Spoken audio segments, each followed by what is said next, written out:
Hello student, मैं P Kumar math classes Chhapra से आज आप लोग को वर्धमान और ह्रासमान फलन के बारे में बताने वाले हैं। इंक्रीजिंग एंड डिक्रीजिंग ये चैप्टर काफ़ी आसान है और आसानी से समझ में आएगा। एक बार आप लोग अच्छा से देख लीजिए, 100% इंक्रीजिंग एंड डिक्रीजिंग का कंसेप्ट क्लियर हो जाएगा और एग्जाम में आया हुआ क्वेश्चन आप आसानी से बना सकते हैं। ठीक है, तो इंक्रीजिंग एंड डिक्रीजिंग चैप्टर काफ़ी आसान है, थोड़ा सा समझने की बात है, तो इसको अच्छा से देखिएगा लोग। 100% श्योर इससे आने वाला क्वेश्चन आपसे बनेगा। ठीक है, तो चलिए इन क्वेश्चन को देखते हैं हम लोग वर्धमान और ह्रासमान फलन आखिर होता क्या है, इंक्रीजिंग एंड डिक्रीजिंग फंक्शन। ठीक है, तो देखिए ये हमारा जो आप लोग को ग्राफ जो दिखाया गया है, ये इसमें देखिए तो ये ग्राफ हम लोग का इंक्रीज कर रहा है क्या, और फिर देखिए नीचे जा रहा है मतलब डिक्रीज कर रहा है, फिर ऊपर जा रहा है तो इंक्रीज कर रहा है, फिर नीचे जा रहा है तो डिक्रीज कर रहा है। तो हमारा ग्राफ अगर ऊपर जाता है तो इंक्रीज, नीचे जाता है तो डिक्रीज। हाँ, हम लोग को फंक्शन के रूप में पढ़ना है। तो देखिए जो भी फंक्शन है, जो भी हमारा ग्राफ है, ये हमारा ग्राफ समझिए तो क्या है, y बराबर fx हमारा ग्राफ है। यहाँ से इस ग्राफ से एक टेंजेंट खींचते हैं, टेंजेंट मतलब टेन थीटा। ठीक है ना, स्पर्श रेखा खींचते हैं। तो टेंजेंट खींचते हैं तो उस स्पर्श रेखा को f' से डिनोट किया जाता है। ठीक है, तो ये जो टेंजेंट है उसको किससे डिनोट करते हैं, टेन थीटा से करते हैं। ये जो एंगल बना है वो देखिए तो एक्यूट एंगल है क्या, न्यून कोण है क्या, एक्यूट एंगल है, अर्थात इसको क्या बोलेंगे, न्यून कोण। इस चीज को बोलेंगे हम लोग कि ये जो दिया हुआ एंगल है वो क्या है, न्यून कोण है। तो न्यून कोण के कंडीशन में हमारा जो एंगल है वो फर्स्ट क्वाड्रेंट में लाई करेगा। अब फर्स्ट क्वाड्रेंट में sine cos tan cot sec cosec सब के सब क्या होता है, पॉजिटिव होता है। तो हमारा टेन थीटा भी 0 और 90 के बीच लाई कर रहा है, तो इसका मान क्या दे देगा, पॉजिटिव दे देगा। पॉजिटिव दे देगा मतलब f' का मान पॉजिटिव। तो कोई भी वैल्यू पॉजिटिव कब होता है, जब उसका मान 0 से बड़ा हो। तो इसमें देखिए हमारा मान 0 से अगर बड़ा हो तो वह फंक्शन कैसा होता है, इंक्रीजिंग होता है। देखिए तो ये भी देखिए यहाँ से भी ग्राफ ये इंक्रीजिंग फंक्शन है, यहाँ से हम लोग टेंजेंट खींचे तो ये जो बीटा बना ये भी क्या है, एक्यूट एंगल है। तो एक्यूट एंगल है मतलब न्यून कोण है, तो न्यून कोण के कंडीशन में हमारा जो ग्राफ में का टेंजेंट का वैल्यू होगा वो पॉजिटिव होगा। तो ये वैल्यू हमारा क्या देगा, पॉजिटिव देगा। तो पॉजिटिव कंडीशन में हमारा फंक्शन क्या हो जाता है, इंक्रीजिंग हो जाता है। सेम चीज देखिए इसके उल्टा ये देखिए डिक्रीजिंग फंक्शन है। तो डिक्रीजिंग से हम लोग टेंजेंट खींचे तो ये जो अल्फा है वो अल्फा देखिए तो 90 डिग्री से बड़ा है क्या, तो 90 डिग्री से बड़ा है, अर्थात ये ऑब्ट्यूज एंगल है, अधिक कोण है। ऑब्ट्यूज एंगल मतलब अधिक कोण, तो ये अधिक कोण के कंडीशन में है। तो ये देखिए अधिक कोण का मान 90 से बड़ा और 180 से छोटा होता है। तो 90 से बड़ा 180 से छोटा मतलब किस क्वाड्रेंट में, तो सेकंड क्वाड्रेंट में लाई करेगा। ठीक है, तो ये जो एंगल है सेकंड क्वाड्रेंट में चला जाएगा। तो हम लोग टेंजेंट के लिए टेन थीटा लेते हैं, तो टेन थीटा सेकंड क्वाड्रेंट में क्या होता है, निगेटिव होता है। तो टेन थीटा सेकंड क्वाड्रेंट में मान कैसा देता है, निगेटिव वैल्यू देता है। तो जब निगेटिव वैल्यू देता है तो f' का मान 0 से क्या हो गया, छोटा हो गया। तो जब 0 से जब छोटा आ गया तो हमारा जो फंक्शन है वह क्या हो जाएगा, डिक्रीजिंग हो जाएगा। यहाँ भी देखिए डिक्रीज कर रहा है, तो यहाँ भी जो टेंजेंट खींचे वो भी उसका भी मान क्या है, ऑब्ट्यूज एंगल है, अर्थात अधिक कोण त्रिभुज बना रहा है, अधिक कोण बना रहा है। तो अधिक कोण के कंडीशन में हमारा जो एंगल होगा वह क्या देता है, निगेटिव देता है। तो निगेटिव के कंडीशन में हमारा जो फंक्शन है वह क्या हो जाता है, डिक्रीजिंग हो जाता है। तो इंक्रीजिंग और डिक्रीजिंग सिंपल सा f' का मान सिंपल सा याद रखना है, f' का मान 0 से बड़ा हो तो फंक्शन इंक्रीजिंग, f' का मान फंक्शन लेस देन 0 हो, f' का मान लेस देन 0 हो तो फंक्शन हमारा क्या हो जाता है, डिक्रीजिंग हो जाता है। तो कब इंक्रीजिंग कब डिक्रीजिंग समझ में आया आप लोगों को कंसेप्ट। तो सिंपल सा कंसेप्ट है कि अगर f' का मान 0 से बड़ा हो तो इंक्रीजिंग, छोटा हो तो डिक्रीजिंग। कभी कभी आप लोगों को क्वेश्चन में स्ट्रिक्टली मिल जाता है निरंतर वर्धमान, निरंतर वर्धमान मतलब स्ट्रिक्टली इंक्रीजिंग। तो देखिए f' का मान अगर ओनली पॉजिटिव, सिर्फ और सिर्फ पॉजिटिव ही हो तो उसको बोलते हैं स्ट्रिक्टली इंक्रीजिंग, केवल वर्धमान है, निरंतर वर्धमान पढ़ते हैं, ठीक है। अगर एफ डैश एक्स का मान 0 से छोटा आ जाए तो इस तरह के कंडीशन में क्या हो जाता है, निरंतर ह्रासमान हो जाता है। अगर छोटा आ जाए तो ह्रासमान, अब बड़ा आ जाए, ग्रेटर आ जाए तो वर्धमान हो जाएगा। बात समझ में आए? तो कहीं भी ये निरंतर वाला वर्ड अगर आपको दिख जाए तो कोई ज़्यादा टेंशन लेने की चीज़ नहीं है। Only positive, only negative, only positive तो इंक्रीजिंग, वनली निगेटिव तो डिक्रीजिंग। ये बात समझ में आ गया? चलिए एक यहाँ पर एग्जांपल दिए हैं जिसमें इंक्रीजिंग और डिक्रीजिंग चेक करके इसमें बताना है कि find the increasing and decreasing interval को फाइंड करना है। तो चलिए इंक्रीजिंग और डिक्रीजिंग इंटरवल को फाइंड करने के लिए सबसे पहले जो भी फंक्शन है उसको डिफरेंशिएट कर दीजिए। क्योंकि ये एप्लीकेशन अब डेरिवेटिव है तो जो भी क्वेश्चन आएगा तो पहले डिफरेंशिएट कर दीजिए। डिफरेंशिएट तो एफ डैश एक्स का मान किसके बराबर आ जाएगा? चलिए बताइए। तो डिफरेंशिएशन एक्स क्यू का 3 दूना 6 एक्स स्क्वायर, यहाँ 12 दूना 24 एक्स हो जाएगा, और 18 का 18 और एक्स का 1, और केवल कांस्टेंट है तो 0। सिंपल। अब इस कंडीशन को क्या कर देते हैं, यहां से हम लोग को पॉइंट चाहिए, इंक्रीजिंग डिक्रीजिंग चेक करना है। तो सबसे पहले क्या करना है, हम एफ डैश एक्स को 0 के इक्वल कर देंगे। 0 के इक्वल करिए तो देखिए तो इसमें सब में कुछ कॉमन दिखाई दे रहा है। 6 कॉमन हो जाएगा तो मिल जाएगा एक्स स्क्वायर, यहाँ क्या मिल जाएगा, यहाँ 4x मिल जाएगा, और यहाँ 3 इक्वल टू 0। ये गुना में उधर जाएगा तो क्या हो जाएगा, 0 हो जाएगा। अर्थात एक्स स्क्वायर माइनस 4x अब प्लस 3 इक्वल टू 0। इसको देखिए तो क्वाड्रेटिक इक्वेशन है, फैक्टर तोड़ सकते हैं लोग क्या? जरा फैक्टर तोड़ के बताइए लोग। तो x square minus 3x minus x plus 3 में तोड़ दीजिएगा लोग फैक्टर। या x कॉमन हो जाएगा तो x माइनस 3 हो जाएगा, माइनस 1 तो x माइनस 3 हो जाएगा, x minus 3 x minus 1 equal to 0। तो यहां से x बराबर एक बार 1 मिल जाएगा और एक बार 3 मिल जाएगा। एक नंबर लाइन खींच लेंगे, number line real number minus infinity से इन्फिनिटी तक के नंबर, उसमें 1 और 3 को दर्शा देंगे। तो 1 पहले होगा और 3 बाद में हो जाएगा। तो 1 पहले हो गया और 3 बाद में। अब क्या करेंगे, 1 और 3 को छोड़कर अपने से कोई भी एक पॉइंट अपने से ले लेंगे। तो सबसे आसान पॉइंट होता है 0 को लेना। तो हम लोग क्या ले लेते हैं, x बराबर 0, और इसको एफ डैश एक्स में डाल दीजिए। तो एफ डैश एक्स हमारा कहाँ है, डिफरेंशिएट किए हैं यही ना है। तो यहाँ 0 डालेंगे तो ये 0 ये 0, 18 बच जाएगा क्या? तो फर्स्ट दोनों के दोनों 0 हो जाएगा, हमारा 18 बच जाएगा। 18 जरा बताइए तो पॉजिटिव है कि निगेटिव है?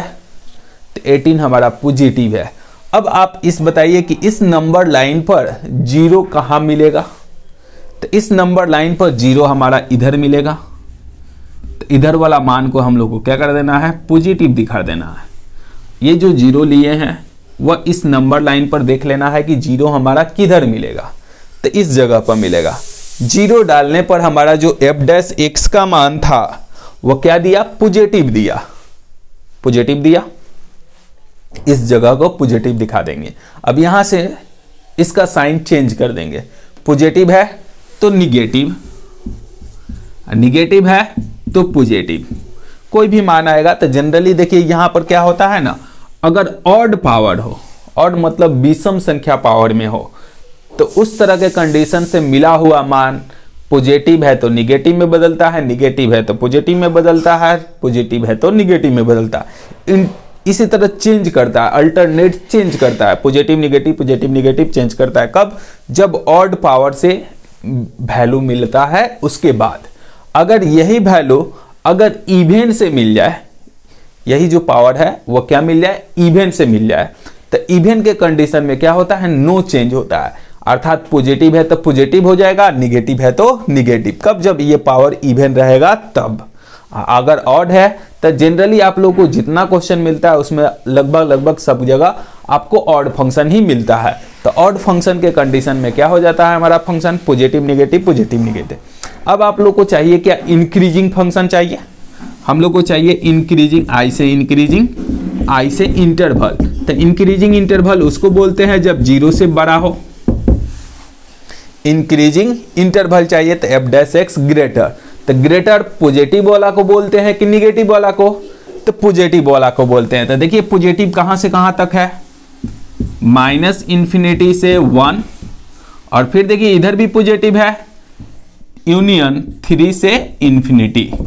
ठीक है, तो दो जगह पॉजिटिव था, 1 से इंफिनिटी तक और फिर 3 से इंफिनिटी तक। तो ये जो पॉजिटिव वैल्यू वाला मान है वह हमारा क्या हो जाएगा, इंक्रीजिंग हो जाएगा।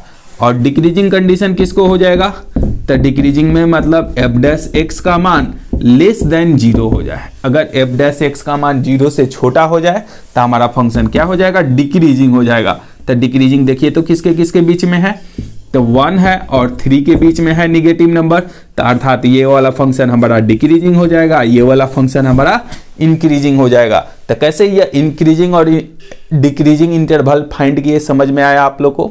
और जब भी क्वेश्चन पूछा है इसी टाइप पर आप लोग को एग्जाम में क्वेश्चन पूछा है जो कि आप आसानी से बना सकते हैं लोग।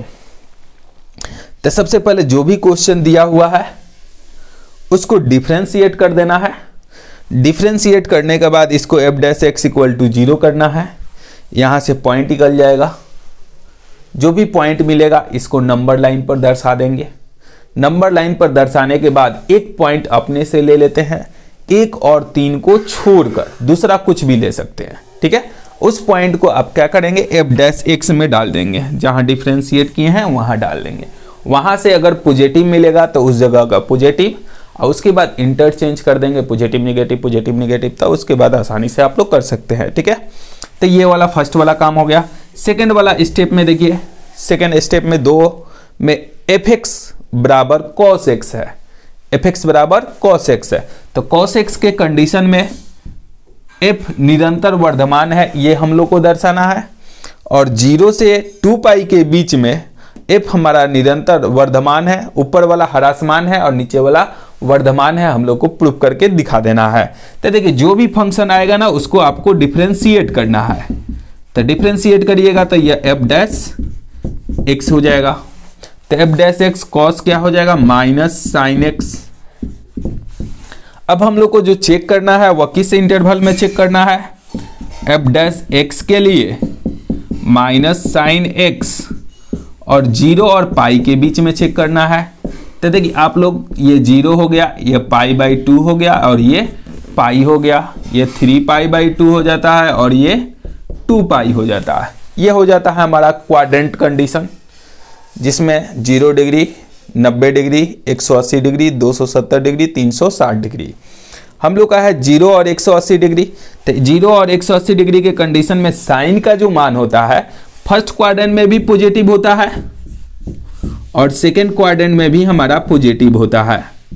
साइन का मान फर्स्ट क्वाड्रेंट में भी पॉजिटिव और सेकेंड क्वाड्रेंट में भी पॉजिटिव। यहां देखिए तो 0 से पाई का बात कर रहा है, मतलब फर्स्ट और सेकेंड का बात कर रहा है।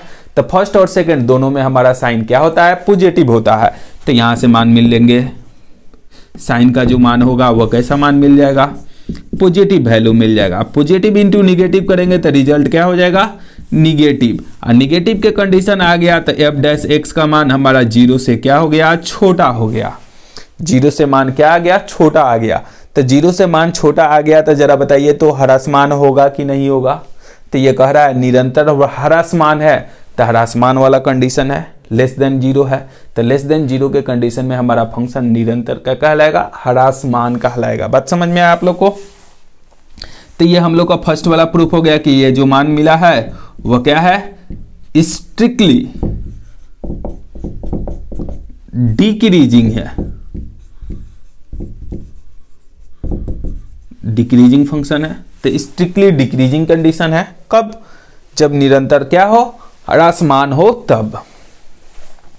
फिर देखिए सेकंड कंडीशन में फंक्शन तो यही न है, तो फंक्शन हमारा यही है, माइनस साइन एक्स है, लेकिन इस बार दिया है पाई और 2 पाई दिया है। तो पाई और 2 पाई मतलब यहां से लेकर यहां तक का बात कर रहा है। तो साइन इसमें भी निगेटिव होता है और इसमें भी निगेटिव होता है। दोनों ही कंडीशन में साइन का मान क्या होता है, निगेटिव होता है। चूंकि ये पाई और 2 पाई है तो थर्ड क्वाड्रेंट और फोर्थ क्वाड्रेंट का बात हो रहा है, तो थर्ड और फोर्थ दोनों में हमारा साइन क्या होता है, निगेटिव होता है। तो निगेटिव के कंडीशन में हमारा मान ले लीजिएगा निगेटिव, और निगेटिव से जब मल्टीप्लाई होता है तो वह रिजल्ट क्या हो जाता है, पॉजिटिव। तो पॉजिटिव के कंडीशन में एफ डैश एक्स का मान 0 से क्या हो जाएगा, बड़ा हो जाएगा। तो 0 से बड़ा हो जाएगा तो हमारा फंक्शन क्या हो जाएगा, इंक्रीजिंग हो जाएगा। तो 0 से बड़ा हो तो इंक्रीजिंग और 0 से छोटा हो तो डिक्रीजिंग। तो देखिए, तो सेकंड कंडीशन में हम लोग को निरंतर वर्धमान दिखाता है, तो ये फंक्शन हमारा क्या हो जाएगा, F x is strictly increasing हो जाएगा। बात समझ में आया? तो हमारा फंक्शन क्या हो जाएगा, इंक्रीजिंग हो जाएगा। तो ये क्वेश्चन कैसे बनाना है, बात समझ में आया आप लोग को? तो इंक्रीजिंग और डिक्रीजिंग का बहुत ही सिंपल सा कंसेप्ट है। एग्जाम में आने वाला क्वेश्चन 100% श्योर आप बना सकते हैं। जो कंसेप्ट बताए हैं इसी कंसेप्ट पर आपको एग्जाम में क्वेश्चन मिलता है और आप आसानी से बना सकते हैं। लोग बात समझ में आया? तो चलिए इसके बाद नेक्स्ट पॉइंट, इंक्रीजिंग डिक्रीजिंग के बाद आपको नेक्स्ट पॉइंट आपको बताते हैं। अगला एक्सरसाइज है टेंजेंट एंड नॉर्मल। तो इस चीज को आप लोग नोट कर लीजिए, तो इसके बाद नेक्स्ट पॉइंट आपको बताया जाएगा।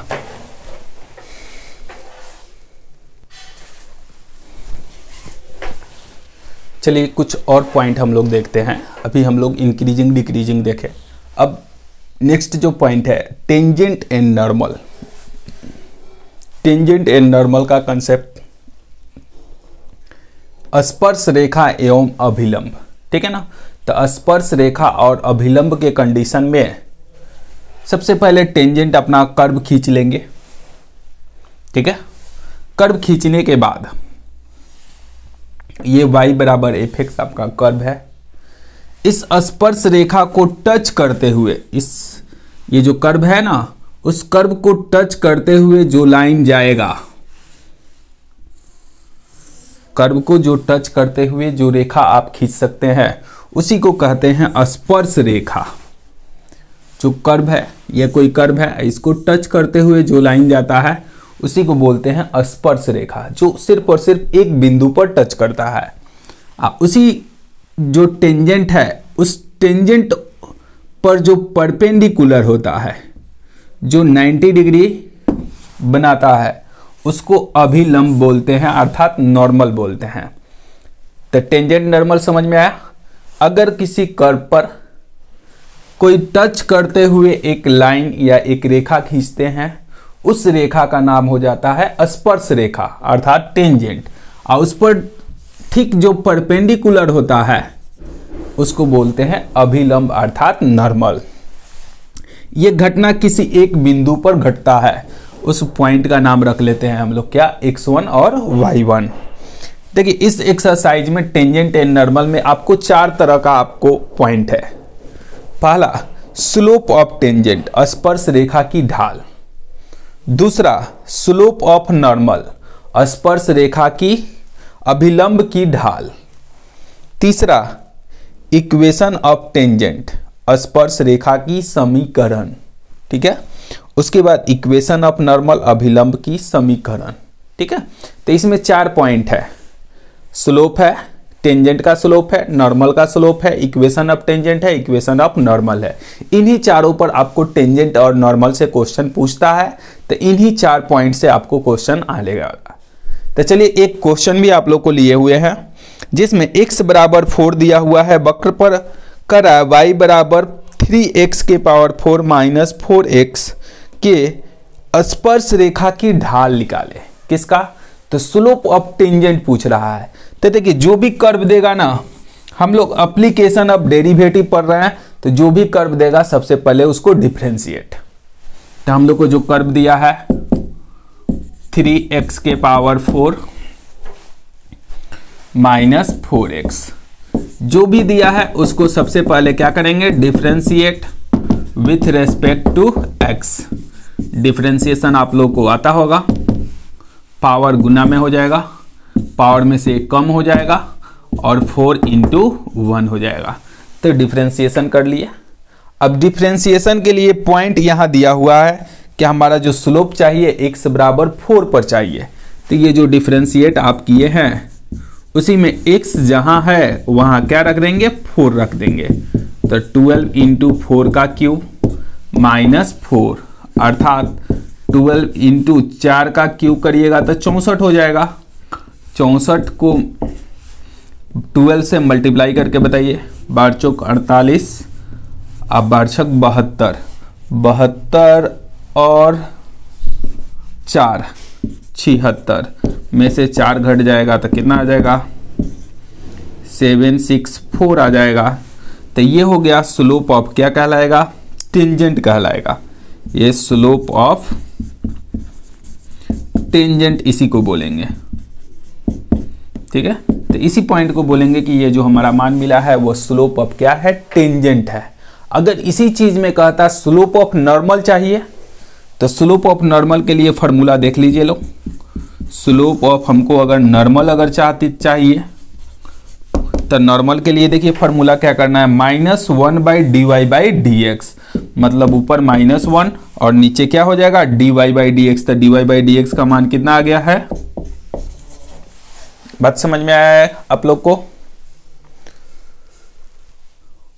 तो ये मान आ गया आपका स्लोप ऑफ टेंजेंट और ये हो गया स्लोप ऑफ नॉर्मल। तो कैसे ये सॉल्व किए समझ में आया आप लोग को। तो ये टेंजेंट एंड नॉर्मल भी काफ़ी आसान है। कुछ और क्वेश्चन इन सभी पॉइंट पर बता देते हैं। स्लोप ऑफ टेंजेंट पर बता दिए, normal equation of tangent, equation of normal. तो इस पर भी एक क्वेश्चन आप लोग को एग्जाम्पल देकर समझा देते हैं कि इस पर क्वेश्चन आपको एग्जाम में पूछता कैसे है। इस कंसेप्ट को क्लियर रखिए लोग, एग्जाम में कंसेप्ट पर पूछा हुआ क्वेश्चन आसानी से बनना चाहिए। 100% गारंटी के साथ आप बना सकते हैं, ठीक है। तो इन चारों कंसेप्ट को आप क्या करिए, याद कर लेना है, ठीक है, ताकि आप एग्जाम में क्वेश्चन आसानी से बना सके। तो चलिए इस चीज को आप लोग नोट करिए। तो नेक्स्ट इसके बाद बताते हैं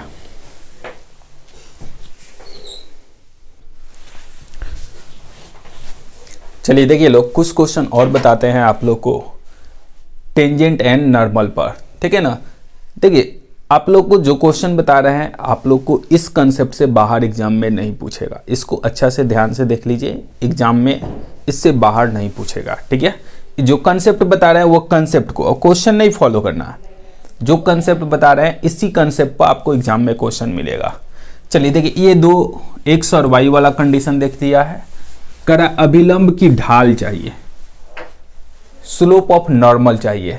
तो दोनों फंक्शन को डिफरेंशिएट कर दीजिए, differentiate with respect to theta. तो ये हो जाएगा dx अपॉन डी थीटा हो जाएगा, power 3 cos a square theta, और cos का क्या हो जाएगा, माइनस साइन थीटा हो जाएगा, ठीक है।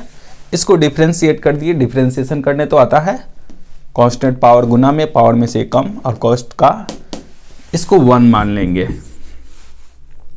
सेकंड वाला को डिफरेंशिएट करेंगे तो dy/d थीटा, ए बाहर 3 साइन ए स्क्वायर थीटा हो जाएगा, और साइन थीटा का क्या हो जाएगा, कॉस थीटा। इसको 2 मान लेंगे और दोनों को डिवाइड कर देंगे, फ्रॉम 1 डिवाइड 2 कर देंगे, 2 डिवाइड 1 कर देंगे। चूंकि y ऊपर चाहिए, dy/dx चाहिए, तो y ऊपर चाहिए तो dy को ऊपर रख देंगे और dx को नीचे रख देंगे। तो ये dy ऊपर हो जाएगा और dx नीचे में, d थीटा दोनों का कैंसिल हो जाएगा, ठीक है। तो चलिए यहाँ क्या मिल रहा है जरा बताइए लोग। तो